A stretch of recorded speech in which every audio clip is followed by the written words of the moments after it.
ভারতের আহমেদাবাদের এয়ার ইন্ডিয়ার বোয়িং 787 বিমান বিধ্বস্ত হওয়ার ঘটনার পেছনের কারণ অবশেষে প্রকাশ করেছে তদন্তকারী সংস্থা।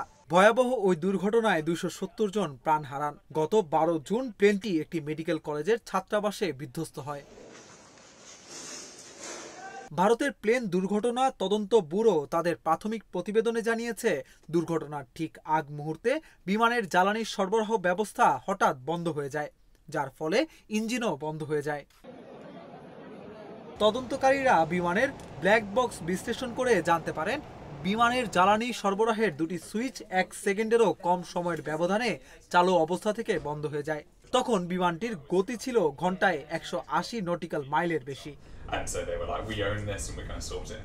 ব্ল্যাক বক্সে পাওয়া অডিও রেকর্ডিং এর বরাতে এনডিটিভির প্রতিবেদনে বলা হয়, এক পাইলট অপর পাইলটকে প্রশ্ন করেছিলেন তিনি কেন জ্বালানি সরবরাহের সুইচ বন্ধ করেছেন। উত্তরে অপর পাইলট জানান তিনি কোনো সুইচ বন্ধ করেননি। পরে দ্রুত সুইচগুলো আবার চালু করা হয় এবং ইঞ্জিনে জ্বালানি সরবরাহ শুরু হলেও তখন আর পরিস্থিতি নিয়ন্ত্রণে আনা সম্ভব হয়নি। কয়েক সেকেন্ডের মধ্যেই বিমানটি মাটিতে আছড়ে পড়ে। তদন্ত প্রতিবেদনে আরও বলা হয়েছে, প্লেনের উড্ডয়নে কোনো ত্রুটি ছিল না এবং ব্যবহৃত জ্বালানির গুণগত মানও যথাযথ ছিল।